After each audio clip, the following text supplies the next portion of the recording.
Top quality और consistent performance के लिए सिर्फ सिल्वर पंप नाम याद रखना। ಈ ಕ್ಷಣದ 25 ಸುದ್ದಿಗಳನ್ನು ಕ್ವಿಕ್ ಆಗಿ ನೋಡ್ಕೊಂಡು ಬರೋಣ. ಹಿಂದೂ ಕಾರ್ಯಕರ್ತ ಸುಹಾಸ್ ಶೆಟ್ಟಿ ಕೊಲೆಯಿಂದಾಗಿ ಮಂಗಳೂರು ಬೂದಿ ಮುಚ್ಚಿದ ಕೆಂಡದಂತಿದೆ. ಇದರ ನಡುವೆ ಗೃಹ ಸಚಿವ ಡಾಕ್ಟರ್ ಜಿ ಪರಮೇಶ್ವರ್ ಮಂಗಳೂರಿಗೆ ಭೇಟಿ ನೀಡಿದ್ದಾರೆ. ಕಾನೂನು ಸುವ್ಯವಸ್ಥೆ ಸಂಬಂಧ ಹಿರಿಯ ಪೊಲೀಸ್ ಅಧಿಕಾರಿಗಳ ಜೊತೆ ಸಭೆ ನಡೆಸಲಿದ್ದಾರೆ.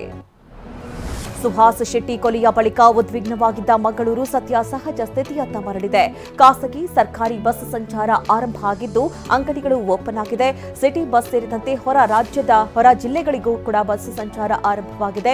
ನಿನ್ನೆ ದಕ್ಷಿಣ ಕನ್ನಡ ಸಂಪೂರ್ಣವಾಗಿ ಬಂದ್ ಆಗಿತ್ತು. ಸುಹಾಸ್ ಶೆಟ್ಟಿ ಹತ್ಯೆಯಿಂದ ಉದ್ವಿಗ್ನಗೊಂಡಿದ್ದ ದಕ್ಷಿಣ ಕನ್ನಡ ಜಿಲ್ಲೆಯಲ್ಲಿ ಪರಿಸ್ಥಿತಿ ನಿಯಂತ್ರಣದಲ್ಲಿದ್ದರೂ ಬೂದಿ ಮುಚ್ಚಿದ ಕೆಂಡದಂತಿದೆ. ಮೇ 6ರವರೆಗೂ ಜಿಲ್ಲೆಯಾದ್ಯಂತ ನಿಷೇಧಾಜ್ಞೆ ಜಾರಿಗೊಳಿಸಲಾಗಿದೆ. ಬಿಎನ್ಎ ಸೆಕ್ಷನ್ 163ರ ಅಡಿಯಲ್ಲಿ ನಿಷೇಧಾಜ್ಞೆ ಮುಂದುವರಿಸಲಾಗಿದೆ. ಸುಹಾಸ್ ಶೆಟ್ಟಿ ಕೊಲೆಯ ಹಿನ್ನೆಲೆ ನಿನ್ನೆ ಮಂಗಳೂರು ಬಂದ್ಗೆ ಹಿಂದೂ ಸಂಘಟನೆಗಳು ಕರೆ ಕೊಟ್ಟಿದ್ದು, ಈ ಹಿನ್ನೆಲೆ ಕಿಡಿಗೇಡಿಗಳು ಬಸ್ಗಳ ಮೇಲೆ ಕಲ್ಲು ತೂರಾಟ ಮಾಡಿ ಅಟ್ಟಹಾಸ ಮೆರೆದಿದ್ರು. ಕಲ್ಲು ತೂರಾಟದಿಂದಾಗಿ 5 ಕೆಎಸ್ಆರ್ಟಿಸಿ ಬಂದ್ ಹಾನಿಗೊಳಗಾಗಿದೆ. ಉಗ್ರ ಪೋಷಕ ಪಾಕಿಸ್ತಾನಕ್ಕೆ ಮಿಲಿಟರಿ ಕಾರ್ಯಾಚರಣೆಗೆ ಮುನ್ನವೇ ಎಲ್ಲಾ ರೀತಿಯಲ್ಲೂ ಮುಟ್ಟಿ ನೋಡಿಕೊಳ್ಳುವ ಉತ್ತರವನ್ನ ಭಾರತ ಕೊಡ್ತಾ ಇದೆ.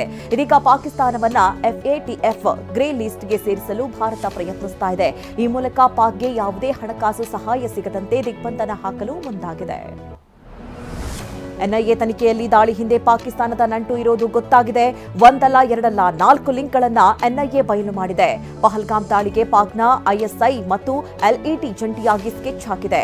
LET ಹೆಡ್ ಕ್ವಾರ್ಟರ್ಸ್ನಲ್ಲಿ ಪ್ಲಾನ್ ರೆಡಿಯಾಗಿದೆ ಅನ್ನೋದು ಎನ್ಐಎ ತನಿಖೆಯಲ್ಲಿ ಬಯಲಾಗಿದೆ. ಬೈಸರನ್ ದಾಳಿ ನಡೆಸಿದವರಲ್ಲಿ 2 ಪಾಕ್ ಉಗ್ರರು ಅನ್ನೋದನ್ನ ಎನ್ಐಎ ಪತ್ತೆ ಹಚ್ಚಿದೆ. ಉಗ್ರ ಹಶೀಂ ಮೂಸಾ ಅಲಿಯಾಸ್ ಸುಲೇಮಾನ್ ಅಲಿಬೈ ಪಹಲ್ಗಾಮ್ಗೆ ಎಂಟ್ರಿ ಕೊಟ್ಟು ದಾಳಿ ನಡೆಸಿದ್ರು ಅನ್ನೋದು ಎನ್ಐಎ ಪ್ರಾಥಮಿಕ ತನಿಖೆಯಲ್ಲಿ ಗೊತ್ತಾಗಿದೆ. ಮತ್ತೊಂದು ಕಡೆ ಜಮ್ಮು ಕಾಶ್ಮೀರದಲ್ಲಿ ಉಗ್ರರು ಭೂಗತವಾದ ಶಂಕೆ ವ್ಯಕ್ತವಾಗಿದೆ. 10 ದಿನಗಳಿಂದ ಕಣಿವೆಯಲ್ಲೇ ಬೀಡು ಬಿಟ್ಟ ಮಾಹಿತಿ ಎನ್ಐಎಗೆ ಸಿಕ್ಕಿದೆ. ದಟ್ಟ ಕಾಡಿನಲ್ಲಿ ಉಗ್ರರು ತಲೆಮರೆಸಿಕೊಂಡಿರುವ ಉಗ್ರರಿಗಾಗಿ ಎನ್ಐಎ ಭೇಟಿಗಿಳಿದಿದೆ. ಜೊತೆಗೆ 20 ಕಿಲೋಮೀಟರ್ ವ್ಯಾಪ್ತಿಯ ಮೊಬೈಲ್ ಟವರ್ ಡೇಟಾ ವಶಕ್ಕೆ ಪಡೆದು ಪರಿಶೀಲನೆ ನಡೆಸಲಾಗ್ತಾ ಇದೆ.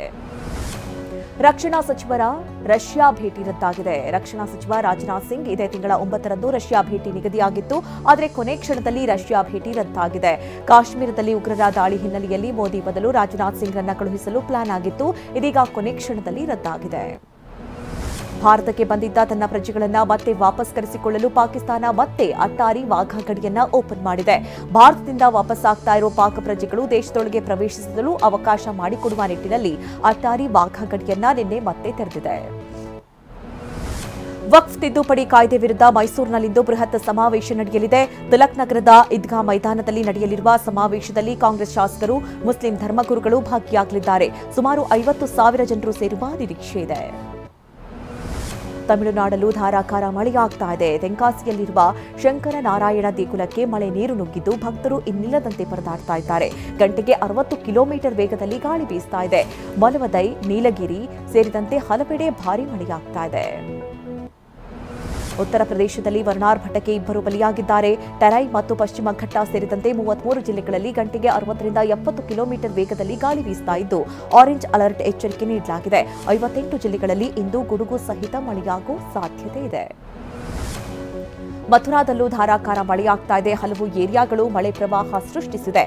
ಭೂತೇಶ್ವರ, ಹೊಸ ಬಸ್ ನಿಲ್ದಾಣ ಸೇರಿದಂತೆ ಹಲವು ಏರಿಯಾಗಳಲ್ಲಿ ನೂರಾರು ವಾಹನಗಳು ಮಳೆ ನೀರಿನಲ್ಲಿ ಮುಳುಗಿದ್ವು. ವಾಹನ ಸವಾರರು ಇನ್ನಿಲ್ಲದಂತೆ ಪರದಾಡಿದ್ದಾರೆ.